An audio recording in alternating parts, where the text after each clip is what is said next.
All right, folks, Tuesday morning, let's roll. We've got another day on tap. More opportunities to trade. It was a quiet overnight session. Stock market's flat, dollar's flat, oil relatively flat.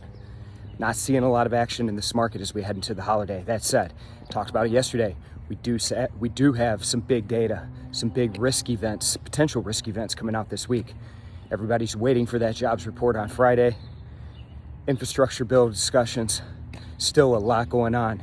Nadex, once again, the perfect home for weeks like this. Sometimes these slow holiday weeks can be some of the most interesting weeks to trade, especially short-term opportunities. For those of you trading at Nadex, you know our opportunities are anywhere from 5 minutes, a couple hours to a day. So you can get in there this week, and there's bound to be some opportunity to trade a little bit of price action before we take this break for the holiday. So let's get in there.